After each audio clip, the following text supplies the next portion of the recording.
Hi guys, welcome again to all the RTSSG fans. Chris Henderson here from the Wheelchair Footy side. So thanks for tuning in. Today, a couple of things. We're going to talk about the game on Sunday against the Saints, but also I'm really thrilled to have our special guest today, Miranda Charlton, one of our fellow deputy vice captains. So hey Miranda, how are you? I'm good, thank you. How are you, Hendo?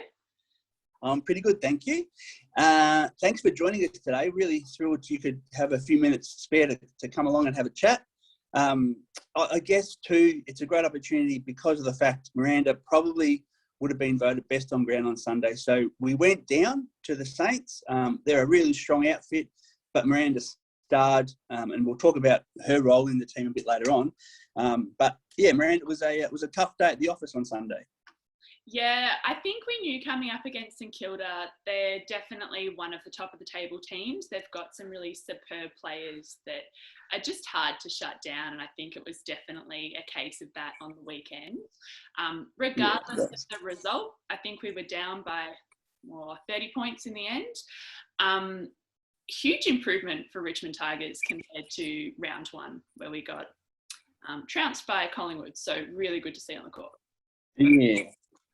Yeah, and I think, again, knowing playing full forward, I kind of keep it on the scoreboard, and I know that I think in that second quarter they scored 5 or 6 goals to our 1, and they got away from us at half-time. The third quarter, though, we were able to come back. We scored 3 and kept them to 1. So I think we went in at three-quarter time, 18 points down. We scored the first goal in that start of the last, and so we got back to 12. And I'm pretty sure they would have been pretty confident they were going to take care of us pretty easily. And I reckon we probably gave them a bit of a fright in that first 3 and a bit quarters. Couldn't quite go on with it. And again, they got a couple of junk time goals at the end to win by 5. Their captain, Ryan Smith, who we both know pretty well, had a day out, to say the least. And to give the listeners a bit of an insight, the team scored 13 goals and he scored 11. So the way their midfield and stuff work to get the ball to him, he's a very, very, very, very good wheelchair footballer. And we couldn't stop him on the weekend, could we? No, Ryan is a very tall athlete on the ground. He has an immense presence. He's got an amazing reach. So when you're sitting a little bit shorter in the chair, there's not much that you can really do to get your hand in front of his to stop him marking the ball. It's also quite an effort to keep him out of his scoring range, because this guy can pretty much score a goal from over half court. So it's a lot of hard work for our defenders.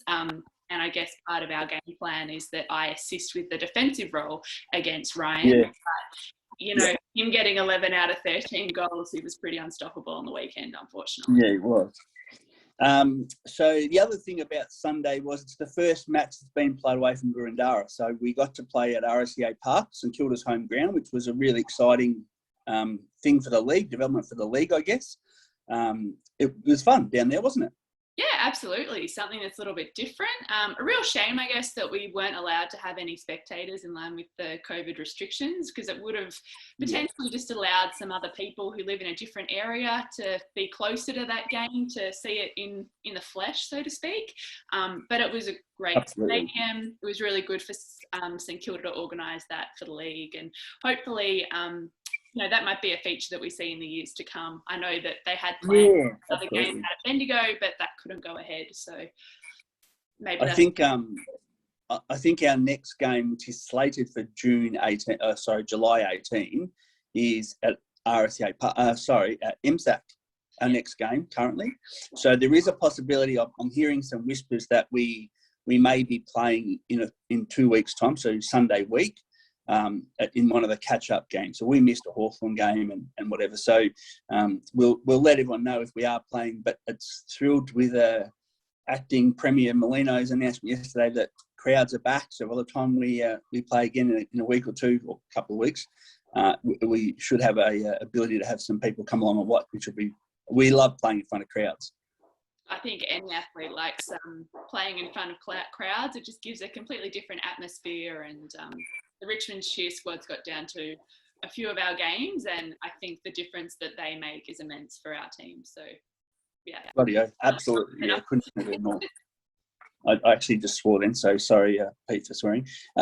So now, Miranda, we are here for a very important segment called Quick Hands with Hendo. So I'm going to throw, I think it's about 10 questions.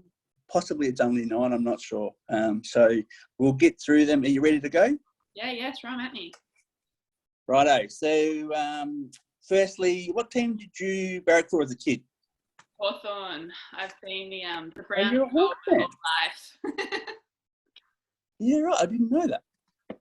Yeah, so that's I think all my family, predominantly, other than Mum, that was a Blues supporter. Everyone in my family went for Hawthorn, so it was a bit of a no-brainer. Yeah, right. I was born in 1990, so I missed all our glory in the 80s. But I was lucky enough to go to our grand final win in 2008, which was an amazing time. Yeah, you've still got to see a premiership in your lifetime. That's still pretty good. Oh yeah, I've seen it now, but haven't been to all of them. Yeah, right. So now I should explain to all our listeners as well. What position do you play for our side, Miranda? So I play what's called a centre. It's basically the ruck position on the court. So I'm responsible for doing all the tip outs. Sorry, Raffy's just come to say hello. This is my dog. Oh, your puppy. Yeah. Little antisocial, but never mind. So I'm the ruck of the team, basically. What that means is that I'm responsible for the tip-outs and that I have full reign of the court. So I have a role within offence but can't score any goals. I'm also a huge role on the defensive end of the court as well. Yeah, so for those listening, so Miranda will double team one of their key forwards, if you like, to help our defenders out. So quite often the defenders would give goal side and Miranda would probably help sort of cut the path, if you like, for them. Likewise for us in the attacking area, or lay some picks, would pick, so she would block their defenders so that I would get out, or one of our other forwards would get out, so that we can actually make a play for a mark. So Miranda is integral to the success of our team, and she's a really important part of what we're about. So that's very good. So Miranda, now we've started this question, which is a tricky one, but I'm curious to see what you throw at me as an answer here. Who would you most describe yourself like in the AFL world? AFL women or men's, doesn't matter, but just to give it some perspective, I guess, who would you be most like, do you think? I think that's a really challenging question. Yes, I agree. Someone who's maybe an undersized ruck who has a really integral role in defence. So off the top of my head, I'm going to go with Geelong's Mark Blitzers, because I think he plays that second ruck position. He's obviously primarily a defender.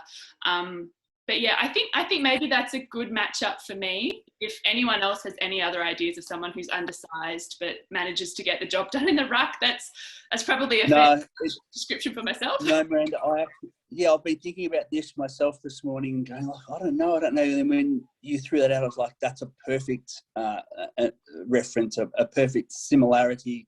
You are all of those things: key, back, mid. Can roll all day like we do, and like he does, runs all day.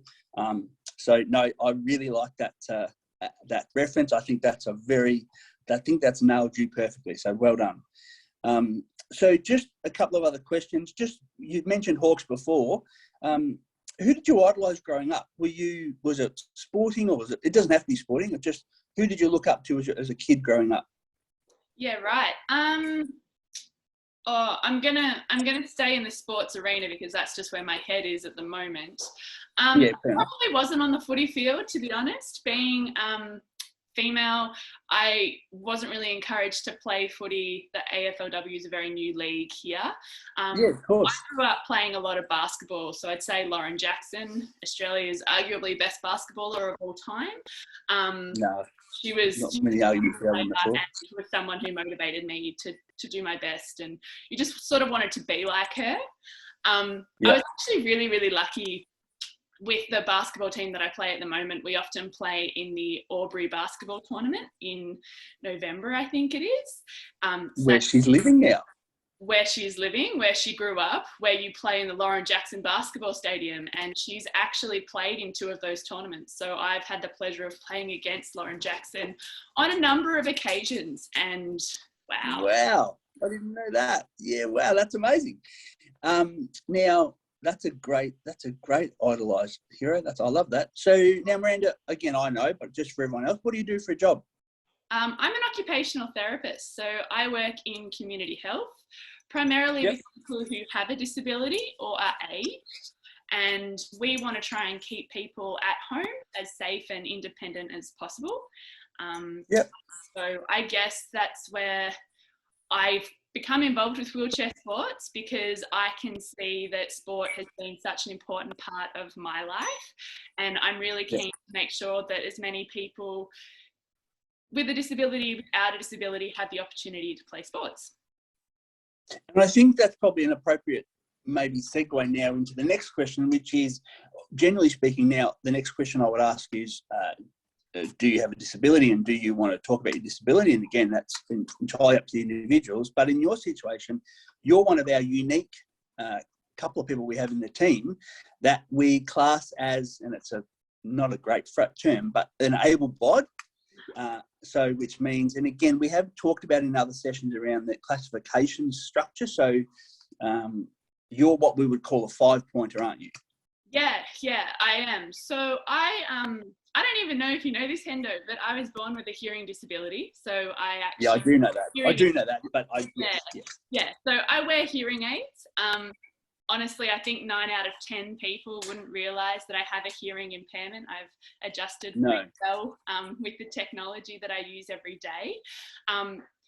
Might have dropped down to 7 out of 10 people wouldn't have noticed when we were all masked up, because you do rely on facial expressions and body language a lot. So I probably was a little bit more obvious through some of the months last year. But yes, my hearing impairment has no effect on my ability to play sport. So I'm classified as a 5-pointer, which is what all that able-bodied players are. And I guess the purpose of that is because it's a sport that's designed for people with a disability to play, they want to try and limit the number of able-bodied players on the court. So with the team only having a 16-point cap, a 5-pointer on the team is almost taking up a third of those points. That's right. It really means if I'm on the court, then it creates an opportunity for our 1s, 2s, 0-point players to be on the court as well, so that we can keep that number down. Yeah, and so the other thing to mention as well is that generally speaking, you're only allowed 1 5-pointer on the court at any time. So our team has 2 players, yourself and Lux, and so you both are alternating sort of thing effectively on the court. If you're on, he can't be, and if he's on, you're off. So, and again, that, as you say, that encourages, and again, it isn't all in. The sport is designed as all inclusion. It's for everybody. And I think that I think they try to accommodate that the best they can. And I think it works pretty well. Do you agree? Yeah. And I think with elite sports, you've got the opportunity to keep it, just for people who have a disability. But when you try and expand that into more social comps, where you need to get as many players as involved, that's where you almost need to have that provision for able-bodied players to play, because it means that people with a disability, that their siblings, their friends can also join in with that sport. So it's not creating a really exclusive group of people that can access the sport. And the fact that you and I have over the years, for me, but like we've both had the pleasure of playing sport, for a lot of people who have been born with a disability, whatever it may look like, or have acquired one through injury or whatever it may be. So we've had the pleasure of having access to sport over our lives growing up as young adults and kids or whatever, whereas for a lot of people, they've never got to play Auskick and they've never got to do these sorts of things. So it's amazing when you see people now be exposed to sports that they otherwise wouldn't be. And it is. And I know that you have a passion for that classification space, being an OT. That's something that you're really keen to get more involved in, isn't it, moving forward? Yeah, definitely. Because I think, particularly when you're looking at sports and disability sports, you know, there is that trend that people want it to become a very elitist sport, that it's the best of the best, that spectators only want to see the best of the best playing, much like the Paralympics. But if that's the way that a league goes or a game goes without implementing things like a classification, then it means the players with the highest level of injury, with the highest level of disability, who have the least opportunity to engage in sport, are routinely left on the bench or not given a spot on a team because they're not seen to, you know, have all the skills that your more talented players might, because they've got a lower level of injury or just more ability in general. And we've seen that already with this year, with the new classifications coming in, that we've seen 1-pointers get a lot more court time. And even as you, Kate, there are some 0-pointers. And so, again, and I'll explain that more as the season unfolds, and Miranda, you're probably better than me, that under 18s and women with disabilities are classed as a minus, like they have, whatever their classification is, they have then a -1 deduction, don't they? So, yeah. So again, it's about trying to include people who may, for whatever reason, feel less comfortable playing the sport. So I think for minors, there's that understanding that, you know, footy can be a bit of a rough and tumble sport, and playing against adults is a very intimidating experience. So we're lucky to have Ange on our team, and he's phenomenal, under 18, so he drops down in classification, which is so valuable for our team. We've also, so he's a 3 down to 2, isn't he? Yep, 3 down to a 2. And we've got Freya as well. So because she's female, she drops from a 1 to a 0, which is basically, you know, it means that we can play 2 of our highest point players on the court, and as well as having Freya on the court at a 0. So it's a which works really well. space to be in.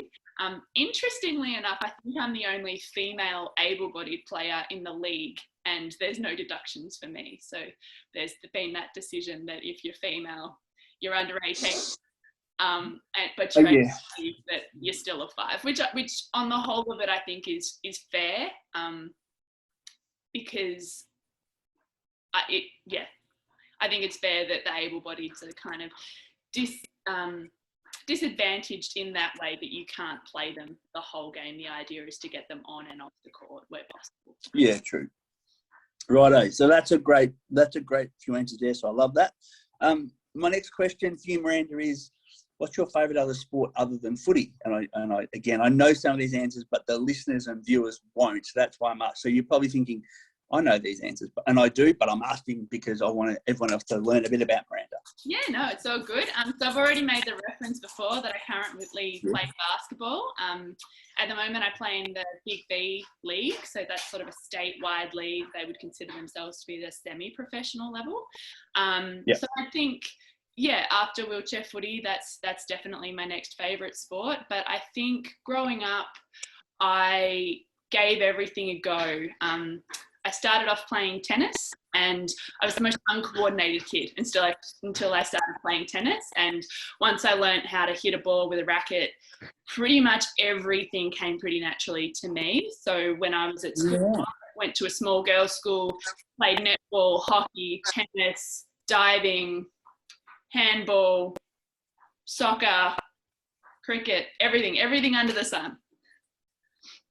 Yeah, wow.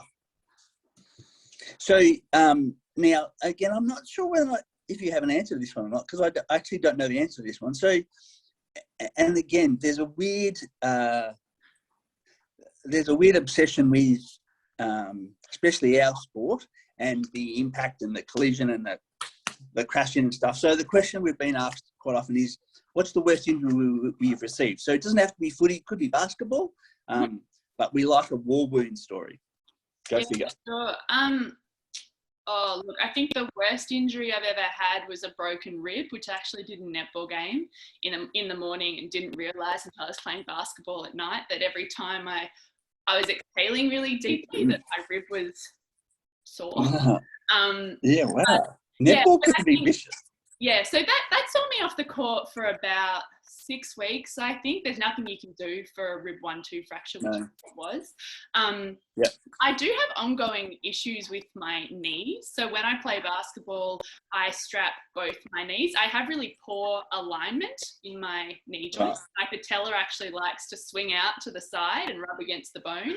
So I strap both Good. my knees and brace both my ankles whenever I play sports. So I think I'm playing wheelchair footy now, but down the track, it's wheelchair sports might be the only way that I can really play sport without being the creaky man on the court.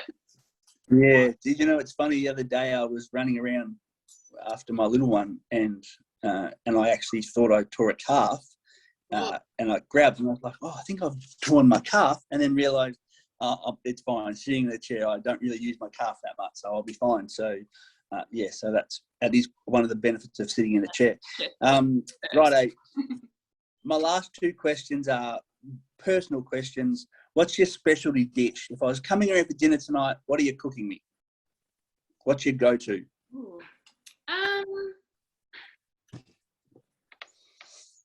I think it's probably some teriyaki chicken or salmon with a soba noodle, shredded snow pea. I call it salad. I don't like salad, so that's as good as a salad gets. But teriyaki salmon on noodles would be good. Wow, that sounds delicious. I like that. It's actually so last week quick and easy as well. Last week we had Adam on, Pidge, and he considered himself quite the culinary master. So, he's so he also brought a... So. What's that? I was going to say, Pidge was a chef in another life, I thought, so he may not... Yeah, I actually thought that as well. I think he was going down that path of being a chef on stage. So my last question to you, Miranda, you've done extraordinarily well. What's your favourite movie? This... I always throw this out and I always think it's a little bit embarrassing. But it's Speed with Keanu Reeves and Sandra Bullock. You know that scene where the bus one? Madman, where the bus is going to blow up and they end up on their airstrip doing laps and pulling all these people off. Anyway, I feel like it's kind of that action with the ridiculous bus jump scene off a freeway that absolutely didn't happen. But it's just a bit of fun, so I always find myself coming back. I love that answer. That is a great movie back in the day. Wasn't there even a Speed 2? I think Speed 2 and 3 was a massive flop, so I would recommend I remember Speed. The sequels, but the original was a bit of fun. Yeah, right. Hey, listen, I really appreciate your time today, so thanks for joining us.